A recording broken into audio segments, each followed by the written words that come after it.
Today we are going to start third unit of engineering metrology, that is limits, fits, tolerances and gauges. Now what is the significance of limits, fits, tolerances and gauges? First of all, we will focus on that. तो आजकल अगर आप लोगों ने देखा है, कोई भी कंपनी, फॉर एग्जांपल अगर हम बजाज का एग्जांपल लेते हैं, तो बजाज की जो कंपनी है जिसके बहुत सारे मोटरसाइकिल के जो है मॉडल्स हैं, जिसमें बजाज पल्सर है, बजाज प्लाटिना है और भी बहुत सारे हैं उसमें। सो अगर आप लोगों को पता होगा तो बजाज अपने से कोई भी प्रोडक्ट मैन्युफैक्चर नहीं करता है। उसके क्या है, सारे के सारे वेंडर्स हैं। कहीं से वो टायर मंगवाएगा, कहीं से वो सामने का जो डोम होता है वो मंगवाएगा, कहीं से स्पीडोमीटर मंगवाएगा और कहीं से जो है वो पेट्रोल का टैंक मंगवाएगा, कहीं से सीट मंगवाएगा, कहीं से जो है इंजन मंगवाएगा, कहीं से जो है वो लाइटनिंग वाला जैसा हेडलाइट हो गया, हेडलैम्प हो गया, टेल लैम्प हो गया, इंडिकेटर्स हो गए, या वायरिंग के लिए जो वायर वगैरह लगते हैं, या फिर बैटरीज हैं। तो हर एक कंपनी से वो क्या करता है, अलग अलग चीज़ों को एक जगह पे इकट्ठा करता है। हाँ, वो लोग क्या करते हैं, सिर्फ और सिर्फ क्या करेंगे, उसको असेंबल करेंगे। अब जहाँ पे इस तरीके की प्रैक्टिस हो रही है वहाँ पे लिमिट्स, फिट्स और टॉलरेंस का बहुत इंपॉर्टेंट रोल हो जाता है। ऐसा एप्लीकेशन या ऐसा यूज़ जहाँ पे एक जगह पे मैन्युफैक्चरिंग होगी और दूसरी जगह पे उसकी असेंबली होगी, या एक पार्ट जो है एक प्लांट में मैन्युफैक्चर होगा और दूसरा जो पार्ट है उसी मशीन का वो किसी और प्लांट में किसी और जगह पे मैन्युफैक्चर हो रहा है। सो इन सारे सिनेरियोज में या इन सारी कंडीशंस में लिमिट्स, फिट्स और टॉलरेंस का बहुत इंपॉर्टेंट रोल हो जाता है। अभी यहाँ पे लिमिट्स, फिट्स और टॉलरेंसेस को समझने से पहले हम इंटरचेंजेबिलिटी किसको बोलते हैं या सेलेक्टिव असेंबली किसको बोलते हैं वो समझ लेते हैं। तो जैसा मैंने आपको अभी बताया है कि कुछ इंडस्ट्रीज़ में कुछ पार्ट बनते हैं और दूसरे इंडस्ट्रीज़ में कुछ दूसरे पार्ट्स बनते हैं सेम मशीन के। हाफ पार्ट्स प्लांट ए में बन रहे हैं, जो मान लीजिए बोईसर में, और हाफ पार्ट जो है वो दिल्ली में बन रहे हैं, ठीक है, जो इंडिया का कैपिटल है। सो अब जब उसको एक जगह पे लाया जाएगा, असेंबल किया जाएगा, तो वहाँ पर असेंबल करते वक्त हमको लिमिट्स, फिट्स और टॉलरेंस का ध्यान रखना होगा। अब ये लिमिट्स, फिट्स और टॉलरेंसेस ये जो है जब डिज़ाइन किया जाता है किसी भी कंपोनेंट को, उस वक्त में तय किया जाता है कि लिमिट्स कितने रहेंगे, फिट्स कितने देना है उसको, या टॉलरेंसेस कितने देना है उसको। और उसी के अकॉर्डिंगली चाहे वो बोईसर के प्लांट में मैन्युफैक्चरिंग हो, चाहे वो दिल्ली के प्लांट में मैन्युफैक्चरिंग हो, उसी के अकॉर्डिंगली होगी, फिर उसी क्राइटेरिया के अंदर या उसी परमिसेबल जोन्स के अंदर होगी। जितनी लिमिट प्रोवाइड की गई थी उतनी ही लिमिट में रहेगी, जितना टॉलरेंस जोन प्रोवाइड किया गया था उतना ही टॉलरेंस जोन में रहेगा। और जैसी फिटिंग हमको चाहिए थी, जैसा लूज चाहिए थी, मीडियम टाइट चाहिए थी, टाइट चाहिए थी, तो उसके हिसाब से जो है यहाँ पर प्रोडक्ट मैन्युफैक्चर होगा। अब इंटरचेंजेबिलिटी और सेलेक्टिव असेंबली किसको बोल रहे हैं कि एक जगह पे एक पार्ट और दूसरी जगह पे दूसरा पार्ट, जब उसको असेंबल किया जाता है तीसरी जगह पर, तो क्या होना चाहिए, वो फिट आना चाहिए या परफेक्टली उसके साथ मैच होना चाहिए। तो ये है आपकी इंटरचेंजेबिलिटी। अब इंटरचेंजेबिलिटी में क्या है, अलग अलग सिचुएशंस, अलग अलग सिनेरियोज आ सकते हैं। क्या सिचुएशंस या क्या सिनेरियोज या किस तरीके की जो है कंडीशन वहाँ पे हो सकती है कि जो मैन्युफैक्चरर, जो मशीन ऑपरेटर है, वो मशीन ऑपरेटर चेंज हो जाएगा। एक पार्ट बनाने के लिए दूसरा रहेगा, दूसरा पार्ट बनाने के लिए कोई और रहेगा। ऑब्वियसली जब प्लांट ही चेंज हो रहा है तो मशीन ऑपरेटर भी तो ऑब्वियसली चेंज होगा ही उसमें। सो मशीन ऑपरेटर चेंज होने के बावजूद जो एक्यूरेसी है उसमें कोई कमी नहीं आनी चाहिए, उसमें किसी टाइप का कोई कॉम्प्रोमाइज़ नहीं होना चाहिए। अगर ये चीज़ अगर हम फुलफिल कर पा रहे हैं, दैट मीन्स इंटरचेंजेबिलिटी को हम लोग जो है सक्सेसफुली अचीव कर पा रहे हैं। इंटरचेंजेबिलिटी मतलब क्या है, एनवायरमेंटल कंडीशंस चेंज हो गए, ये हमने फर्स्ट चैप्टर में भी देखा था, what is interchangeability. Machine change हो गई, मशीन को चलाने वाला ऑपरेटर चेंज हो गया, एनवायरमेंटल कंडीशंस चेंज हो गए, एटमॉस्फेरिक कंडीशंस चेंज हो गए, उसके बावजूद एक्यूरेसी हमारी कम नहीं हुई है। एक्यूरेसी जैसा हमको पहले मिल रही थी 100%, उसी तरीके की सेम एक्यूरेसी अगर हमको मिल रही है, even though all the conditions are getting changed. So ये प्रॉपर्टीज जो है, या इस सिचुएशन को हम लोग बोलेंगे इंटरचेंजेबिलिटी। और आजकल जो है इंटरचेंजेबिलिटी बहुत ज़्यादा प्रैक्टिस में है, क्योंकि मेजर जो कंपनीज है, बड़े बड़ी जो कंपनीज है, वो क्या है, वेंडर्स पे डिपेंडेंट है। Now what is vendor? Vendor किसको बोलते हैं? जो छोटे मैन्युफैक्चरर्स होते हैं। जैसा कोई सिर्फ पेट्रोल टैंक ही बना रहा है, तो वो उसका भी एक प्लांट है, बाज़ाब्ता उसकी भी कंपनी रहेगी, बट वहाँ पे क्या मैन्युफैक्चर होगा? सिर्फ और सिर्फ पेट्रोल के टैंक मैन्युफैक्चर होंगे। कोई एक कंपनी है जो सिर्फ हेडलाइट्स ही मैन्युफैक्चर कर रहा है, तो वो हेडलाइट वाली कंपनी होगी। तो ये क्या है, ऐसे छोटे छोटे कंपनीज मिलके क्या होते हैं, बड़े कंपनी का, जैसा हमको कोई बड़ी चीज़ बनानी है, जैसे हमको क्या बनाना है, बाइक बनाना है। तो बाइक बनाने के लिए ऐसा ज़रूरी नहीं है कि बाइक में लगने वाले सारे के सारे कंपोनेंट्स एक ही प्लांट में मैन्युफैक्चर होने चाहिए। We can simply hire some vendors, so that हमको क्या है, एक रेडीमेड प्रोडक्ट्स वहाँ से उनके पास से मिल जाएंगे। अब वेंडर्स जो सेलेक्ट किए जाते हैं, उनका जो सिलेक्शन का जो प्रोसेस है, अब कौन सी इंडस्ट्री क्या मैन्युफैक्चर करने में एक्सपर्ट है, या उसके पास किस तरीके का सेटअप है, या वो किस टाइप के प्रोडक्ट मैन्युफैक्चर कर सकता है, उसके हिसाब से जो है कौन से वेंडर के पास से कौन सी चीज़ लेनी है वो डिसाइड किया जाता है।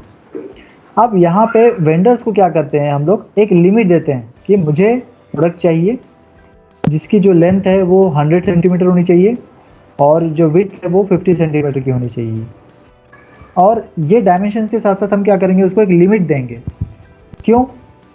अब यहाँ पे हमारा जो सेकंड है, सेलेक्टिव असेंबली, इस पॉइंट पे आते हैं हम लोग। एक ही मशीन ऑपरेटर है, सेम मशीन ऑपरेटर है, सेम मशीन पे वो प्रोडक्ट्स को मैन्युफैक्चर कर रहा है, और मान लीजिए कि वो 8 आवर्स की शिफ्ट में 50 प्रोडक्ट्स मैन्युफैक्चर कर रहा है। तो ज़रूरी नहीं है कि सारे के सारे 50 के 50 प्रोडक्ट्स जो है वो सेम डायमेंशन से मैन्युफैक्चर हों।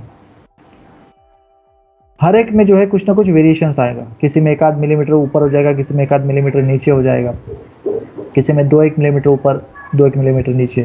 तो इस तरीके से सारे जो प्रोडक्ट्स रहेंगे वो अलग अलग डायमेंशंस के मिलेंगे हमको।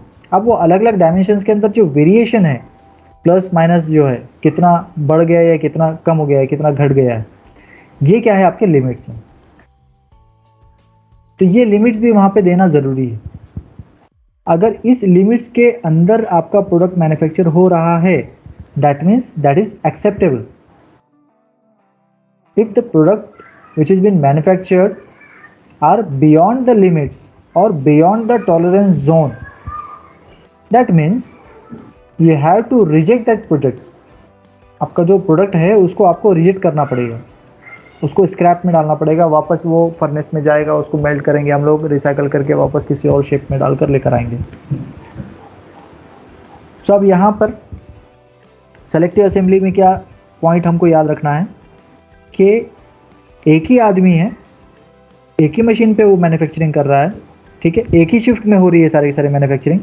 और फॉर एग्जांपल अगर उसकी 8 आवर की शिफ्ट में वो 50 प्रोडक्ट्स को मैन्युफैक्चर कर रहा है, so it is quite impossible to manufacture all the 50 components with the same dimensions with zero variations। एक आदमी एक शिफ्ट में एक ही मशीन के ऊपर, एक शिफ्ट मतलब क्या, एक ही दिन सेम डे पे 50 प्रोडक्ट्स मैन्युफैक्चर कर रहा है, बावजूद इसके ऐसा ज़रूरी नहीं है कि वो सारे के सारे 50 के 50 प्रोडक्ट्स जो है वो सेम डायमेंशंस के मैन्युफैक्चर कर पाए।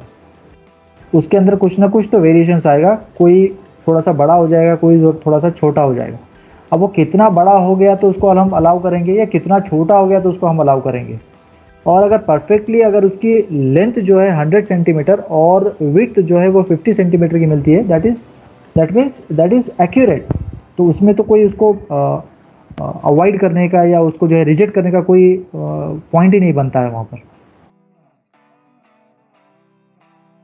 उसको अवॉइड करने का या उसको जो है स्क्रैप में डालने का क्वेश्चन कब आ सकता है, जब हम लोग जो प्रोडक्ट मैन्युफैक्चर हो रहा है वो परमिसिबल लिमिट्स के ज़्यादा बड़ा हो जाता है या परमिसिबल लिमिट्स से ज़्यादा छोटा हो जाता है।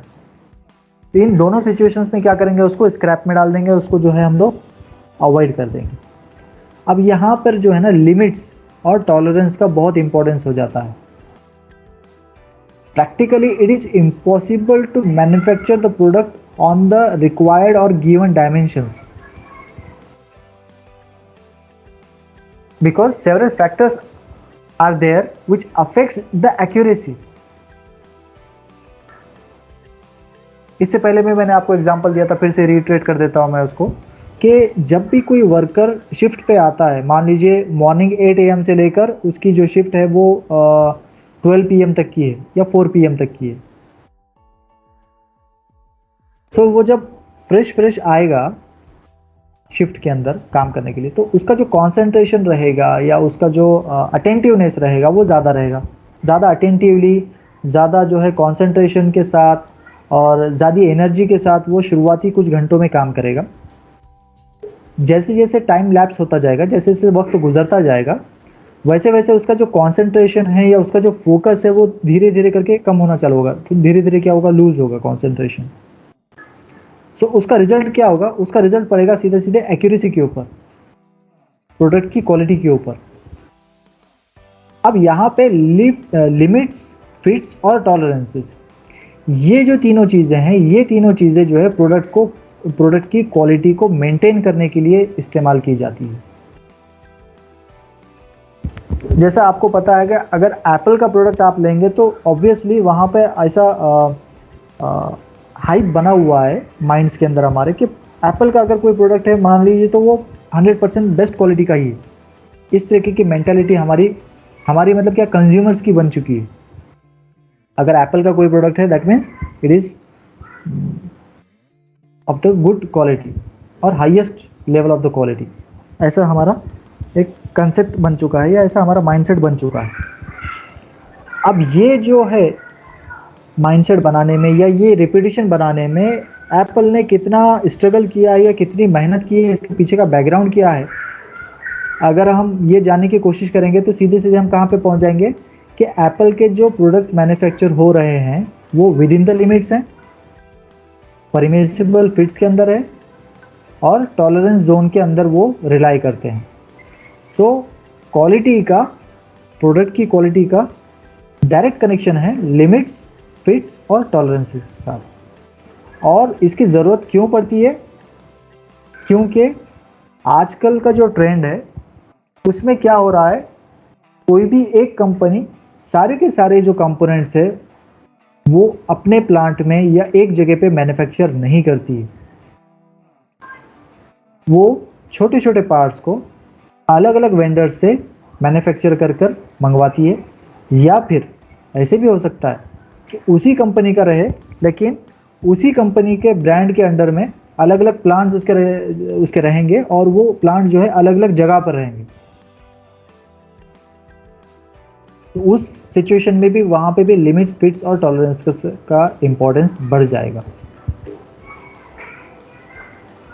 ऐसा क्यों होता है, क्योंकि वहाँ पे ऑपरेटर चेंज हो जा रहा है, और जब ऑपरेटर चेंज हो रहा है तो ऑब्वियसली जिसने पहला फर्स्ट हाफ पोर्शन जिसने बनाया था उसको नहीं पता है कि सेकंड हाफ पोर्शन में कौन आएगा, या सेकंड हाफ पोर्शन वाले को नहीं पता है कि फर्स्ट हाफ पोर्शन वाले ने किस चीज़ को ध्यान में रखते हुए वो फर्स्ट हाफ पोर्शन बनाया था।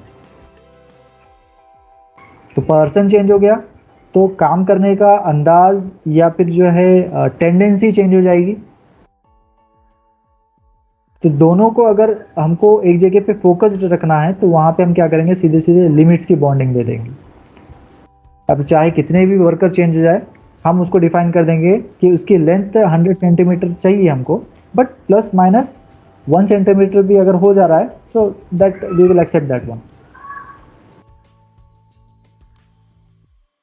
तो यहाँ पे इस तरीके के जो है लिमिट्स का हम लोग यूज़ कर सकते हैं। इंटरचेंजेबिलिटी किसको बोलते हैं, फिर से मैं बोल देता हूँ कि अगर एक प्रोडक्ट एक जगह पे मैन्युफैक्चर हो रहा है, दूसरा प्रोडक्ट दूसरी जगह पे मैन्युफैक्चर हो रहा है, और इनकी जो असेंबली है या इनको जो ज्वाइन किया जा रहा है वो तीसरी जगह पे हो रहा है।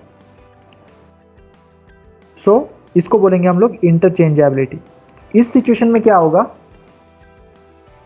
पॉइंट ए के ऊपर जो एक प्रोडक्ट मैन्युफैक्चर हो रहा था वो किसी और इन्वायरमेंटल कंडीशंस में किसी और ऑपरेटर के मदद से किसी और मशीन के ऊपर मैन्युफैक्चर हुआ था। पॉइंट बी के ऊपर जो प्रोडक्ट मैन्युफैक्चर हो रहा है वो किसी और एनवायरमेंटल कंडीशंस में किसी और ऑपरेटर के थ्रू और किसी और मशीन के ऊपर मैन्युफैक्चर हो रहा है, और इनकी जो असेंबली हो रही है वो तीसरी जगह पे हो रही है, पॉइंट सी के ऊपर। तो एनवायरमेंटल कंडीशंस अगेन वहाँ पे अलग हो जाएंगे और उसको असेंबल करने वाला जो ऑपरेटर रहेगा या जो वर्कर रहेगा वो भी ऑब्वियसली चेंज हो जाएगा। सो उसको नहीं पता है कि पॉइंट ए के ऊपर किस तरीके की डिफिकल्टीज आई थी, पॉइंट ए में क्या हुआ था, और पॉइंट बी वाले को नहीं पता है कि पॉइंट ए और पॉइंट सी पे क्या होगा, पॉइंट सी वाले को नहीं पता है कि पॉइंट ए और पॉइंट बी पे क्या हुआ था। तो इस तरीके से जो है वहाँ पर डिफिकल्टीज आ सकते हैं क्योंकि वहाँ पे पर्सन चेंज हो रहा है। So to avoid this kind of uncertainties और difficulties we can follow the interchangeability. तो इसमें इंटरचेंजेबिलिटी को फॉलो करना है मतलब क्या करना है हमको, सीधे सीधे लिमिट्स, फिट्स और टॉलरेंसेस का इस्तेमाल करना है हमको, ताकि within the permissible limits हमारा प्रोडक्ट मैन्युफैक्चर हो जाए। और within the permissible limit अगर हमारा प्रोडक्ट मैन्युफैक्चर हो रहा है that means the quality of the product is superior. Now we will head towards the terminologies of the limits, fits and tolerances. तो अभी यहाँ पे देखो टर्मिनोलॉजीज दिए हुए हैं या डेफिनेशंस दिए हुए हैं, लिमिट किसको बोलेंगे, फिट्स किसको बोलेंगे और टॉलरेंसेस किसको बोलेंगे। तो ये इंपॉर्टेंट है बहुत, अगर इसको नोट डाउन कर लेंगे तो आपके लिए अच्छा रहेगा। So what is limit? These are the extreme permissible sizes within which the operator is expected to make the component. Extreme permissible sizes, हाँ, इसको अंडरलाइन करो, एक्सट्रीम परमिएसेबल साइजेस, मैक्सिमम और मिनिमम, ये दो वहाँ पे लेवल्स रहेंगे। और ये लेवल कैसे एक्सट्रीम है एकदम, इसके ज़रा भी ऊपर अगर चला जाएगा so that will be going to reject, और थोड़ा सा भी अगर इससे छोटा हो जाएगा, कम हो जाएगा, then again it is going to be rejected. So what is limit? Once again I will repeat it. These are the extreme. अब these are मतलब क्या है, वहाँ पे दो चीज़ें हैं, यहाँ एक नहीं है, एक मैक्सिमम रहेगी और एक मिनिमम रहेगी, maximum limit and minimum limit. These are the extreme permissible sizes within which the operator is expected to make the component. सबसे बड़ा, अभी जैसा मैंने आपको एग्जांपल क्या दिया है, 100 सेंटीमीटर लेंथ एंड 50 सेंटीमीटर उसकी विड्थ। अब 100 से ज़्यादा बड़ा, कितना बड़ा, 101, ये एक्सट्रीम होगी उसकी, एक्सट्रीम मैक्सिमम लिमिट होगी। और -1 +1 में क्या हो गया, 101 हो गया, 101। 101 centimetre is the extreme permissible size और मैक्सिमम परमिसिबल साइज। और उसी में अगर हम -1 करते हैं तो 100 -1 कितना हो जाएगा, 99 centimetre. So this is the extreme minimum limit. So इस तरीके से अगर 100 सेंटीमीटर की हमारी लेंथ थी और उसमें हमने +-1 सेंटीमीटर का जो है लिमिट जोन डिफाइन किया है, सो अगर 99 सेंटीमीटर्स का भी कंपोनेंट अगर हमारा बन जाएगा सो इसको भी हम एक्सेप्ट कर लेंगे। मगर अगर 98.99 भी अगर आता है, 98.99 भी अगर आएगा सो हम उसको एक्सेप्ट नहीं करेंगे।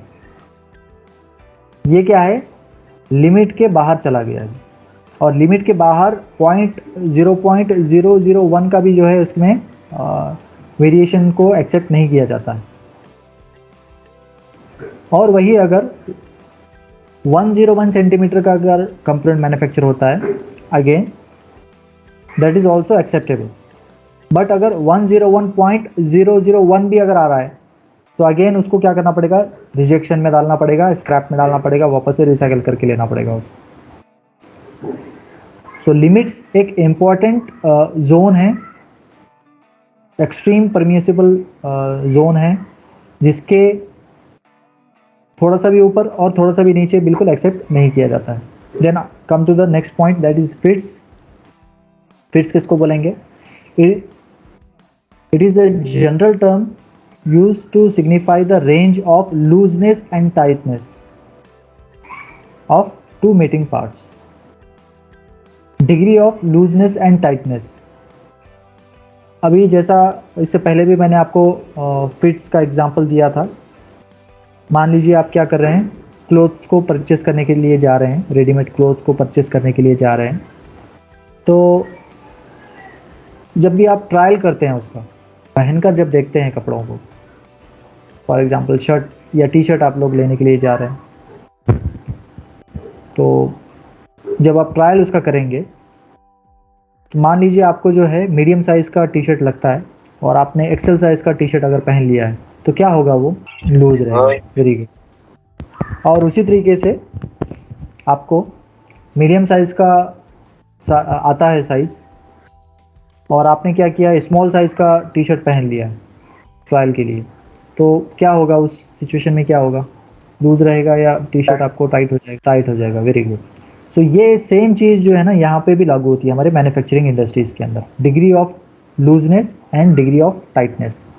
अब यहाँ पे जहाँ पे भी दो मीटिंग पार्ट्स आते हैं, अभी यहाँ पे देखो, जब भी पावर ट्रांसमिट करना है हमको, तो हम लोग क्या करते हैं, शाफ्ट का इस्तेमाल करते हैं, गियर्स का इस्तेमाल करते हैं। तो शाफ्ट और गियर्स का अरेंजमेंट आ गया, मतलब क्या हो गया, उसमें मीटिंग पार्ट्स आ गए। रैक एंड पिनियन का अरेंजमेंट आ गया, अगेन मीटिंग पार्ट्स आ गए। तो उस जगह पर आपको जो फिटिंग्स चाहिए या फिट्स जो चाहिए, वो एकदम प्रॉपर वे में चाहिए। बहुत ज़्यादा टाइट भी नहीं होना चाहिए, बहुत ज़्यादा लूज भी नहीं होना चाहिए। बहुत ज़्यादा अगर टाइट रहेगा तो it requires the larger amount of power to run the system, और बहुत ज़्यादा अगर लूज रहेगा तो स्लिप हो जाएगा वहाँ पर। ठीक है। Then come to the third point, that is tolerances. Now what is tolerances? Allowable variations from the specified part dimensions that are permitted in the manufacturing. Okay, allowable variations from the specified part dimensions that are permitted in the manufacturing. Again, जो machine operator है, उस machine operator को कितना आप जो है allowance दे रहे हैं वेरिएशंस का, प्लस माइनस कितना दे रहे हैं उसको, इसको क्या बोलेंगे हम लोग, टॉलरेंस बोलेंगे। अगर डेफिनेशन देखते हैं हम लोग लिमिट्स की और टॉलरेंस की, तो थोड़ा सा मिलते जुलते हैं लिमिट्स और टॉलरेंसेस। एक छोटा सा डिफरेंस है दोनों में, कि लिमिट्स क्या है, two extreme permeable sizes, two extreme permeable sizes. वही अगर हम टॉलरेंस का देखेंगे, सो टॉलरेंस किसको बोलेंगे, it is the difference between maximum limit and minimum limit. कितना डिफरेंस आ रहा है मैक्सिमम लिमिट से मिनिमम लिमिट का। तो जैसा अगर हमारा एग्जांपल है जिसके अंदर जो एक्चुअल साइज़ हमको चाहिए वो है, लेंथ चाहिए हमको 100 सेंटीमीटर और विड्थ चाहिए 50 सेंटीमीटर, जिसमें हमने अगर लिमिट दिया है प्लस माइनस 1 सेंटीमीटर का, तो मिनिमम लिमिट और मैक्सिमम लिमिट के बीच का जो डिफरेंस है कितना रहेगा वहाँ पर, प्लस और माइनस 1। तो वहाँ पे क्या है, 99 पे आया तो हमने एक्सेप्ट किया था, 100 आया तो वेल एंड गुड, और 101 आया तो भी एक्सेप्ट हमने किया था। तो उसके अंदर जो टॉलरेंस जोन हो गया वो कितने का हो गया, प्लस माइनस 2 सेंटीमीटर्स का हो गया। So what is tolerance? Tolerance is the difference between maximum limit and minimum limit. अभी मैक्सिमम लिमिट हमारे एग्जांपल पे मैक्सिमम लिमिट कौन सी है, 101 सेंटीमीटर। मिनिमम लिमिट कौन सी है, 99 सेंटीमीटर। और एक्चुअल साइज क्या है हमारे प्रोडक्ट का, 100 सेंटीमीटर। सो मिनिमम लिमिट और मैक्सिमम लिमिट का अगर हम डिफरेंस देखते हैं इसमें, तो 101 माइनस 99, मैक्सिमम लिमिट क्या है 101, मिनिमम लिमिट क्या है 99। तो 101 माइनस 99 कितना हो गया, हमारे पास 2 का जो है डिफरेंस आ गया। दैट इज जो दो हमको मिल रहा है, जो 2 है, that is the tolerance zone. उसको क्या बोलेंगे हम लोग, tolerance. Now the question is, why do we need these limits and tolerances and fits, all this? क्यों चाहिए हमको ये सब चीज़? बिकॉज जैसा अभी हमने देखा था इंटरचेंजेबिलिटी में कि एक प्रोडक्ट एक पार्ट एक जगह पे मैन्युफैक्चर हो रहा है, अलग प्लांट में मैन्युफैक्चर हो रहा है, दूसरा पार्ट दूसरी जगह पे दूसरे प्लांट में मैन्युफैक्चर हो रहा है। जब उसको इकट्ठा करके एक जगह पर कर कर उसको जब असेंबल करते हैं हम लोग, उस टाइम पर कोई डिफिकल्टी ना आए या मिनिमम वेस्टेज हो, स्क्रैप कम से कम निकले, वेस्टेज कम से कम निकले मटेरियल का, उसके लिए जो है या प्रोडक्ट्स हमारे जो मैन्युफैक्चर होकर आए हैं वो रिजेक्ट कम से कम हो, उसके लिए हम लोग लिमिट्स, फिट्स और टॉलरेंसेस वाली थ्योरी को फॉलो करते हैं। वेस्ट कम निकलेगा, स्क्रैप कम निकलेगा, तो ऑब्वियसली हमारा जो है प्रॉफिट मार्जिन बढ़ेगा। और प्रॉफिट के लिए ही मैन्युफैक्चरर, कोई भी मैन्युफैक्चरर अगर कोई प्लांट चला रहा है, कोई किसी चीज़ की मैन्युफैक्चरिंग कर रहा है, ऑब्वियसली उसका जो मेन फोकस है, मेन जो गोल है वो प्रॉफिट के ऊपर ही है। और प्रॉफिट कब मैक्सिमम होगा? जब उसका जो वेस्टेज है या स्क्रैप है वो कम से कम रहेगा। और वेस्टेज और स्क्रैप को मिनिमाइज़ करने के लिए, कम से कम रखने के लिए क्या थ्योरी को उसको फॉलो करना पड़ेगा, किस फेनोमेनन को उसको फॉलो करना पड़ेगा? उसको लिमिट्स, फिट्स और टॉलरेंसेस के फेनोमेनन को फॉलो करना पड़ेगा। कि जब भी वो ड्राइंग बना रहा है, कोई भी चीज़ या कोई भी कंपोनेंट मैन्युफैक्चर करने से पहले सबसे पहले क्या की जाती है? उसकी ड्राइंग को तैयार किया जाता है, उसका ब्लूप्रिंट बोलते हैं हम लोग उसको। जब भी उसका ब्लूप्रिंट बनता है पेपर के ऊपर, ब्लूप्रिंट कहाँ बनेगा? पेपर के ऊपर बनेगा। मतलब blueprint is nothing but the drawing, detailed drawing. उसके अंदर सारी चीज़ें डिटेल में रहेगी, सारी चीज़ें डिटेल में मेंशन की जाएगी। जैसा आप लोग जो है MWM सब्जेक्ट के अंदर अभी ड्राइंग बनाते हैं ना, बस उसी तरीके की शीट के ऊपर एक ड्राइंग तैयार रहेगी, उसको हम लोग बोलते हैं ब्लूप्रिंट। और उस ब्लूप्रिंट में क्या रहता है? सारी चीज़ें एकदम डिटेल में मेंशन की गई रहती है, डिफाइंड, वेल डिफाइंड रहती है, प्री डिफाइंड रहती है सारी चीज़ें।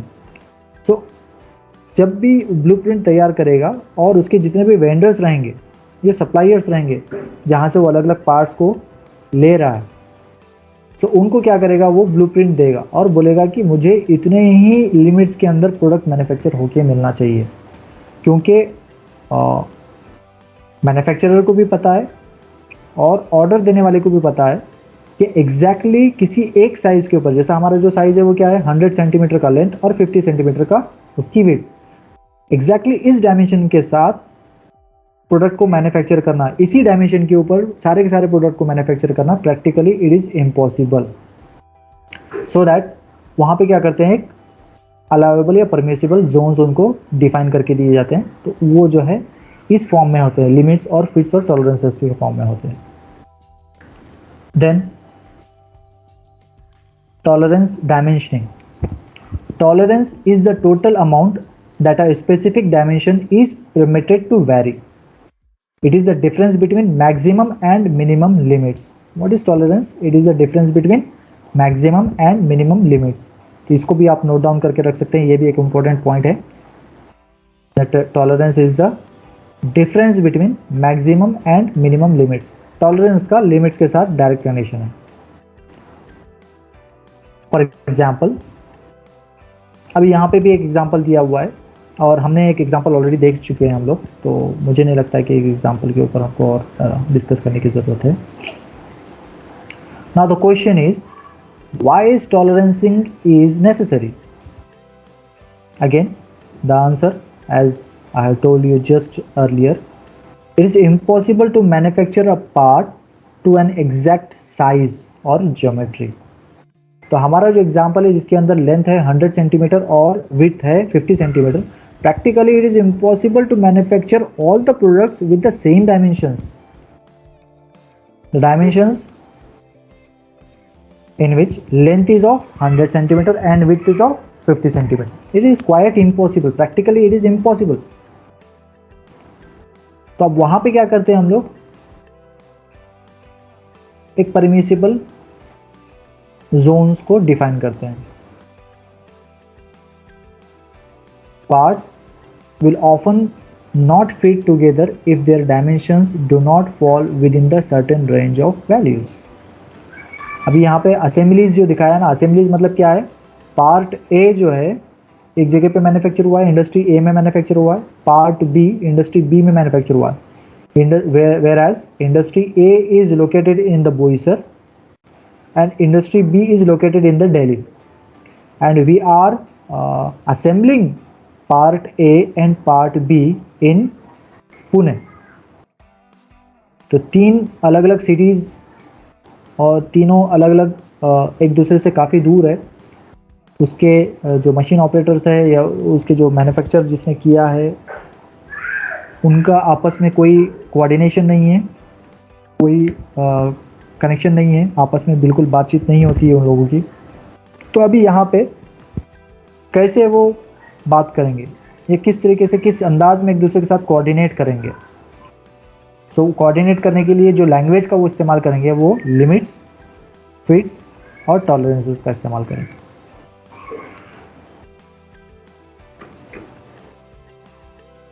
Again, there are several types of tolerances. So a geometric tolerance is the maximum or minimum variation from true geometric form or position that may be permitted in manufacturing. So सबसे पहला जो geometric tolerance है, geometric tolerance किसको बोलेंगे? geometric tolerance क्या है? Variation from true geometric form. Maximum कितना variation है और मिनिमम कितना वेरिएशन है ज्योमेट्रिक फॉर्म, तो इसको बोलेंगे हम लोग ज्योमेट्रिक टॉलरेंस। तो यहाँ पे कुछ एक एग्जांपल दिए हुए हैं, सर्कुलरिटी या राउंडनेस का, देन फ्लैटनेस का, then cylindricity, then straightness, then position, concentricity, parallelism, perpendicularity and angularity. So these are the different geometrical shapes which can be controlled or which comes under the geometric tolerances type of tolerance. तो geometry के हिसाब से आपका product किस shape का है, shape के structure के हिसाब से जो है यहाँ पर अलग अलग जो है शेप्स बताए गए हैं, यहाँ पर अलग अलग टाइप्स बताए गए हैं उसके, जिसमें सर्कुलरिटी, सिलेंड्रिसिटी, स्ट्रेटनेस, पोजीशन या कॉन्सेंट्रिसिटी, या पैरेललिज्म या परपेंडिकुलरिटी या एंगुलरिटी को कंट्रोल किया जा सकता है या उनको मॉनिटर किया जा सकता है। Then second type of tolerance is specific tolerances. The tolerance for a single dimension may be specified with the dimensions based on one of the following method. अब यहाँ पे स्पेसिफिक में क्या कर रहे हैं हम लोग, सिंगल डायमेंशंस जो है, जैसा फॉर एग्जांपल लेंथ के ऊपर फोकस करें तो सिर्फ लेंथ का ही रहेगा, अगर हम विड्थ का फोकस करें तो सिर्फ विड्थ का ही रहेगा, अगर हाइट का फोकस करें तो हाइट का ही रहेगा। तो स्पेसिफिक एक डायमेंशन के ऊपर अगर फोकस करके हम लोग टॉलरेंस दे रहे हैं, तो the type of tolerance is called as specific tolerances. Again इस स्पेसिफिक टॉलरेंस के अंदर दो टाइप्स आते हैं, unilateral tolerances and bilateral tolerances. अब यूनिलैटरल टॉलरेंसेस किसको बोलेंगे? Variation from the specified dimensions is permitted in only one direction. One direction मतलब क्या है, जैसा मैं अगर आप बोल रहा हूं आपको प्लस और माइनस, तो ये क्या है? बायलैटरल, प्लस इतना बढ़ जाता है तो भी एक्सेप्टेबल है और माइनस मतलब इतना कम हो जाता है तो भी एक्सेप्टेबल है। बट यूनिलैटरल में क्या होता है? यूनि का मतलब क्या है? सिंगल, ठीक है। लैटरल मतलब क्या है? डायमेंशन। अब सिंगल साइड में वो जा रहा है। फॉर एग्जांपल अगर हमारा एग्जांपल लेते हैं हम लोग, जिसके अंदर हम लोगों ने मेंशन किया था कि लेंथ 100 सेंटीमीटर होनी चाहिए और इसकी विड्थ 50 सेंटीमीटर होनी चाहिए, और इसकी टॉलरेंस जोन हम क्या दे रहे हैं? +1 सेंटीमीटर, माइनस नहीं है उसके अंदर, सिर्फ प्लस है। अगर वो बढ़ जाता है, कितना बढ़ जाता है? 1 सेंटीमीटर तक अगर बढ़ जाता है, so we are going to accept that one. अगर 1 सेंटीमीटर बढ़ भी जाएगा वो, तो भी हम उसको क्या कर लेंगे? एक्सेप्ट कर लेंगे। बट अगर 100 सेंटीमीटर से कम हो रहा है, नेगेटिव में जा रहा है, माइनस में जा रहा है, so we are not going to entertain that. Minus में अगर जा रहा है तो हम उसको एक्सेप्ट नहीं करेंगे, और प्लस में जाता है 1 सेंटीमीटर तक तो हम उसको एक्सेप्ट कर रहे हैं। तो ये जो एग्जांपल है, ये है आपका यूनिलैटरल टॉलरेंसेस का एग्जांपल। उसी चीज को और एक दूसरे अंदाज में हम लोग देखते हैं। अगेन वही सेम एग्जांपल हमारा, जिसके अंदर जो कंपोनेंट है उसकी लेंथ है 100 सेंटीमीटर और विड्थ है 50 सेंटीमीटर और उसकी टॉलरेंस हमने इस तरीके से मेंशन की है कि -1 सेंटीमीटर, प्लस में कुछ नहीं है, प्लस में 0.0000। तो इस केस में क्या मतलब है इसका मीनिंग ये होगा कि अगर 100 सेंटीमीटर से बढ़ जाता है हमारा components, so we are not going to accept that one, उसको रिजेक्ट करना पड़ेगा हमको, दैट इज नॉट एक्सेप्टेबल और it does not rely in the permissible limits, इसका मतलब ये होगा। और अगर माइनस में आता है, माइनस में कितना आएगा तो हम एक्सेप्ट करेंगे उसको, -1 सेंटीमीटर तक अगर आ रहा है वो, तो हम उसको एक्सेप्ट कर लेंगे। तो इस टाइप के अगर आपके टॉलरेंसेस है दिए हुए, so that type of tolerances are first of all comes under the specific tolerances, and again in the specific tolerances it comes under the unilateral tolerances, जिसमें सिर्फ एक ही डायरेक्शन में जो है हम लोग उसको अलाउ कर रहे हैं या परमिट कर रहे हैं, या तो पॉजिटिव डायरेक्शन में हम उसको एक्सेप्ट कर रहे हैं, अगर थोड़ा बड़ा हो जाता है तो उसको एक्सेप्ट कर रहे हैं, या फिर नेगेटिव डायरेक्शन में उसको एक्सेप्ट कर रहे हैं, थोड़ा सा छोटा हो जाता है तो हम उसको एक्सेप्ट करते हैं।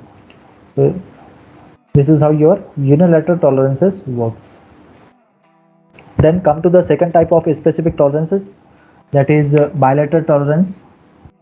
अब बायलैटरल टॉलरेंस में क्या होगा, variation is permitted in both the positive and negative directions, जो आमतौर पे इस्तेमाल होता है प्लस माइनस, प्लस और माइनस। अगर ये दोनों सिंबल्स वहां पे नजर आ रहा है आपको डायमेंशंस के साथ साथ, दैट मीन्स क्या है कि उसमें जो है ना थोड़ा सा बढ़ भी जाता है और थोड़ा सा घट भी जाता है, देन उसको एक्सेप्ट किया जा सकता है। अब कितना बढ़ जाएगा तो उसको एक्सेप्ट करेंगे, या कितना घट जाएगा तो उसको एक्सेप्ट करेंगे। तो हमारा जो एग्जाम्पल है उसके अंदर +-1 सेंटीमीटर का हमने एग्जाम्पल दिया हुआ है। 1 सेंटीमीटर बढ़ जाता है तो भी हम उसको एक्सेप्ट कर लेंगे, 1 सेंटीमीटर कम हो जाता है तो भी हम उसको एक्सेप्ट कर लेंगे।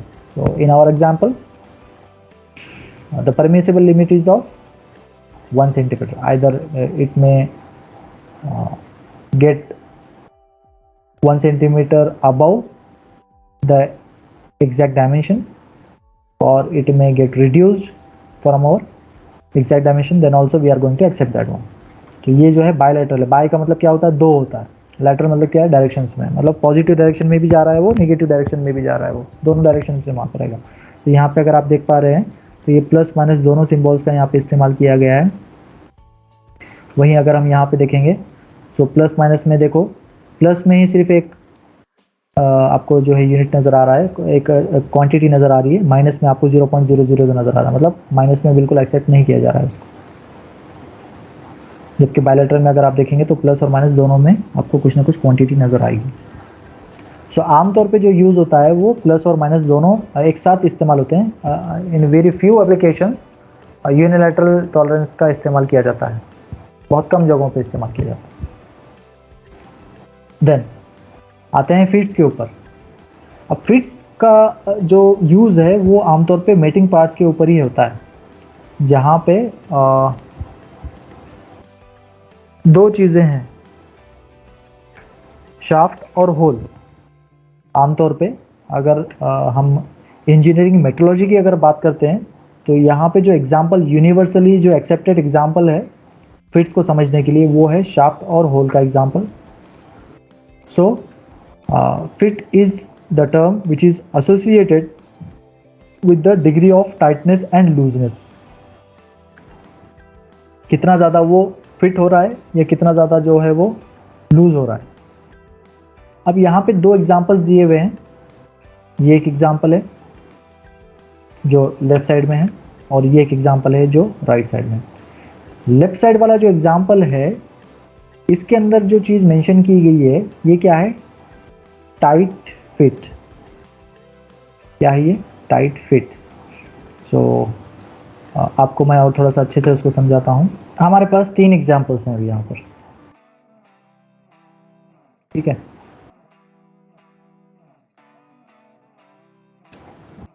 इसको नाम देते हैं ए,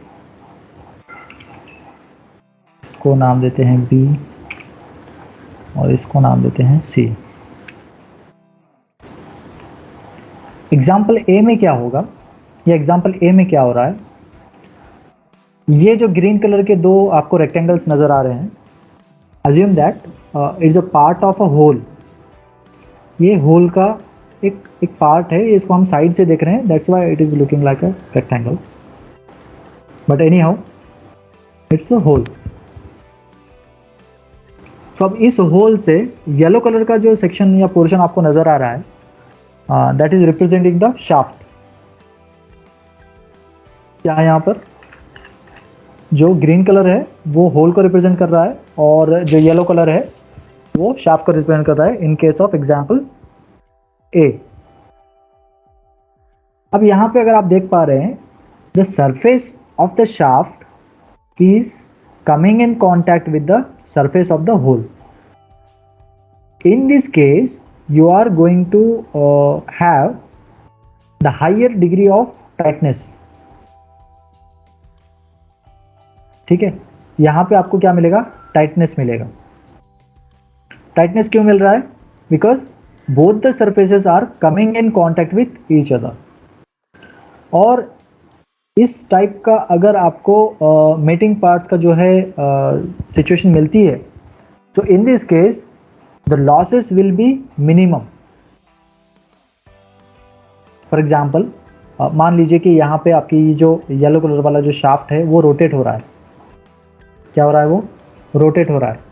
सो रोटेट हो रहा है मतलब क्या हो रहा है? वहाँ पर वो जो पावर ट्रांसमिट कर रहा है वो पावर अच्छे से ट्रांसमिट कर रहा है. मान लीजिए इस डायरेक्शन में वो रोटेट हो रहा है, इसे रोटेट हो रहा है, गोल गोल घूम रहा है. और उसको क्या करना है? इस शाफ्ट को, ये होल को रोटेट करवाना है, या जिस पार्ट के अंदर, जिस कंपोनेंट के अंदर ये होल किया गया है, जो ग्रीन कलर से हम लोग रिप्रेजेंट कर रहे हैं, उसको अगर रोटेट करवाना है. सो रोटेशन, जो पावर जो ट्रांसमिट होगा शाफ्ट से लेकर होल तक का विथ मिनिमम लॉसेस, वो कौन सी सिचुएशन में सबसे अच्छा हमको मिलेगा? जब शाफ्ट कंप्लीटली जो है होल के अंदर जाकर सरफेस से कांटेक्ट करेगी उसकी. So in the case A, the losses will be minimum and power transmission will be maximum. इसको बोलेंगे हम लोग फिट. एकदम परफेक्ट फिट हो गया ऐसे बोलेंगे. दूसरा एग्जांपल बी में क्या हो रहा है? जो ब्लू कलर है वो ब्लू कलर किस चीज को रिप्रेजेंट कर रहा है? यहाँ पर होल को रिप्रेजेंट कर रहा है. और जो येलो कलर है वो किसको रिप्रेजेंट कर रहा है? शाफ्ट को रिप्रेजेंट कर रहा है. Now the size of the hole is larger than the size of the shaft. Hole का जो साइज है वो शाफ्ट के साइज से कहीं ज़्यादा बड़ा है. तो अब यहाँ पे शाफ्ट कितना भी गोल घूम जाओ, होल में पावर ट्रांसमिट होगा क्या? ऑब्वियसली नहीं होगा, because there is no contact in between shaft and hole. The surfaces of the hole and shaft doesn't comes in contact with each other. That's why no power transmission from shaft will be transmitted, or no power transmission will occur from shaft to hole. So case B में power transmission बिल्कुल होगा ही नहीं. ये क्या है? यहाँ पे degree of tightness कैसी है इसकी? बिल्कुल लूज है, लूज फिटिंग है. देन केस सी में आते हैं हम लोग. Here in the case C, yellow color is representing the hole, whereas blue color is representing the shaft. Now the size of the shaft is very much larger than the size of the hole. Shaft का size बहुत ज़्यादा बड़ा है whole के size से. अब बहुत ज़्यादा बड़ा है तो क्या हो रहा है? शाफ्ट में इंसर्ट ही नहीं हो पा रहा है. So again in the case C, जब शाफ्ट का और होल का कांटेक्ट ही नहीं हो रहा है तो पावर ट्रांसमिट होगा क्या इधर? ऑब्वियसली पावर ट्रांसमिट नहीं होगा. There will be no power transmission in the case of B and in case of C. Case B में भी पावर ट्रांसमिशन नहीं होगा और केस सी में भी पावर ट्रांसमिशन नहीं होगा. दोनों केसेस को हमको अवॉइड करना है. केस बी में क्या हो रहा है? शाफ्ट का साइज बहुत ज़्यादा छोटा हो गया होल के साइज से, जिसकी वजह से पावर ट्रांसमिशन नहीं हो रहा है. केस सी में क्या हो गया? शाफ्ट का साइज बहुत ज़्यादा बड़ा हो गया होल के साइज के, जिसकी वजह से पावर ट्रांसमिशन नहीं हो पा रहा है. तो दोनों सिचुएशंस को अवॉइड करना है. और कौन सी सिचुएशन को लेना है? केस ए को लेना है. केस ए में क्या है? The size of the shaft is equals to the size of the hole. अगर ऐसा रहता है तो शाफ्ट का सरफेस और होल का सरफेस एक दूसरे के कांटेक्ट में आएंगे और यहाँ पे फुल डिग्री ऑफ टाइटनेस आपको जो है देखने को मिलेगी शाफ्ट और होल के बीच में, जिसकी वजह से पावर ट्रांसमिशन अच्छे से होगा और लॉसेस मिनिमम रहेंगे। तो ये जो है टाइप्स ऑफ फिटिंग्स भी बोल सकते हैं हम लोग उसको, लूज फिटिंग, टाइट फिटिंग। तो यहाँ पे अगर हम देखेंगे तो परफेक्ट फिटिंग है, केस ए में परफेक्ट फिटिंग है और केस बी में लूज फिटिंग है और केस सी में क्या है, कोई फिटिंग ही नहीं मिल रही हमको क्योंकि शाफ्ट का साइज़ बहुत ज़्यादा बड़ा है जो होल में इंसर्ट ही नहीं हो पा रहा है। तो जब इंसर्ट ही नहीं हो रहा है तो फिटिंग्स का क्वेश्चन ही अराइज नहीं होगा वहाँ पर। नाउ अब यहाँ पे जो है ना फिटिंग्स के भी 3 अलग अलग टाइप्स हैं। जो हमने देखा है बस वही है, उसको बस नाम दिया वहाँ पे, नेमिंग दी हुई है। Clearance fit, interference fit and transition fit. Now what is clearance fit? Clearance fit occurs when two tolerance meeting parts will always leave a space or clearance when assembled. एक छोटा सा गैप रहेगा दोनों के दरमियान, उसको हम लोग क्लियरेंस बोलेंगे। देन इंटरफेरेंस किसको बोलेंगे? Interference fits occurs when two tolerance meeting parts will always interfere when assembled. Interfere करेंगे वो, इंटरफेयर करना मतलब क्या है? रोकना। इंटरफेयर करना मतलब क्या है? रोकना, बीच में जो है ऑब्स्टेकल बनना। देन थर्ड क्या है यहाँ पे? Transition fit. Now what is transition fit? Transition fit occurs when two tolerance mating parts are sometimes an interference fit and sometimes clearance fit when assembled. कभी वो इंटरफेरेंस में चले जाएंगे, कभी क्लियरेंस में चले जाएंगे, इसको बोलेंगे हम लोग transition. Come back to our examples. अब ये अगर तीनों चीज़ों में हम देखेंगे, अगर हम समझने की कोशिश करेंगे ये तीनों एग्जाम्पल्स में कि इसमें क्लियरेंस कौन सा है, इंटरफेरेंस कौन सा है और ट्रांजिशन कौन सा है। तो यहाँ पे देखो क्लियरेंस फिट किसको बोल रहे हैं हम लोग? जिसके अंदर छोटा सा गैप है। तो अगर आप यहाँ पे देख पा रहे हैं येलो वाले में और ग्रीन वाले में एक छोटा सा गैप है, राइट? वो गैप या वो प्ले कुछ डिफरेंस को, छोटा सा जो गैप आपको नजर आ रहा है यहाँ पर, अगर मैं और थोड़ा सा इसको जूम कर लूँ तो ये जो है ना छोटा सा जो गैप नजर आ रहा है आपको ग्रीन कलर और येलो कलर के बीच में, व्हाइट कलर वाला, ये गैप जो है कहलाता है क्लियरेंस फिट। और ये क्लियरेंस फिट क्यों चाहिए हमको, ये क्यों लगता है? जब भी आप उसको इंसर्ट करोगे ना, इंसर्ट करने के लिए क्या होगा, जब दोनों सेम साइज के रहते हैं तो वो इंसर्ट हो पाएगा क्या? मान लीजिए you have 2 PVC pipes, 2 PVC के पाइप्स है आपके पास 1 इंच डायमीटर वाले, वो दोनों एक दूसरे के साथ ज्वाइंट कर पाएंगे क्या हम उसको? नहीं कर पाएंगे ऑब्वियसली। कब पॉसिबल होगा? एक पाइप का साइज थोड़ा सा भी, अगर चाहे कुछ मिलीमीटर्स में ना क्यों ना हो, लेकिन थोड़ा सा बड़ा होना चाहिए एक पाइप का साइज, और एक पाइप का साइज थोड़ा सा छोटा होना चाहिए, चाहे वो कुछ मिलीमीटर्स में ही क्यों ना हो। तभी वो दोनों क्या होंगे, एक दूसरे के साथ ज्वाइंट हो पाएंगे without using any coupler, coupler के बगैर, विदाउट यूजिंग एनी कपलर। सो उसी चीज़ को अटेन करने के लिए यहाँ पे क्या कर रहे हैं हम लोग, छोटा सा एक गैप दे रहे हैं होल में और शाफ्ट के साइज के बीच में, ये छोटा सा एक डिफरेंस दे रहे हैं, उस डिफरेंस को बोला जा रहा है कि क्लियरेंस फिट। तो ये क्लियरेंस फिट आपको मिलता है केस वाले ए वाले केस में, एग्जांपल ए के अंदर। Then interference fit. Now what is interference fit? Interfere कर रहा है, तो केस सी में आ जाओ हमारे। केस सी में क्या हो रहा है, यहाँ पर इंटरफेयर कर रहा है ना होल, ये इतना जो सरफेस आपको नजर आ रहा है, देखो अभी अगर मैं यहाँ पे बताऊं आपको तो दिस पोर्शन इज इंटरफेयरिंग और this much portion is interfering.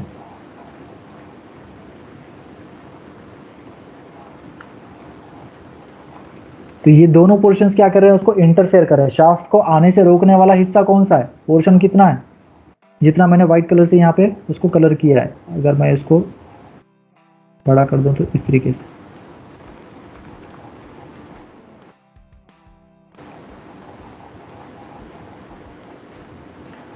So this much portion, white colour का जितना हिस्सा आपको नजर आ रहा है, this much portion is interfering. ये इंटरफेयर कर रहा है, शाफ्ट को आने से रोक रहा है, तो ये क्या हो गया आपका इंटरफेरेंस फिट हो गया एग्जाम्पल सी में। Then transition, now what is transition? अभी ट्रांजिशन में क्या है, दो सिनेरियोज या दो सिचुएशंस हो सकते हैं, वो कभी इंटरफेरेंस में चला जाएगा, कभी क्लियरेंस में चला जाएगा, तो उसको चेक करना पड़ेगा। कभी वो छोटा हो जाता है, कभी बड़ा हो जाता है, तो उसको बोलेंगे हम लोग transition fit. Okay, so these are the 3 different types of fittings और 3 different types of fits, clearance fit, interference fit and transition fit. Hope के सब लोगों को समझ में आ गया होगा। So we will stop here.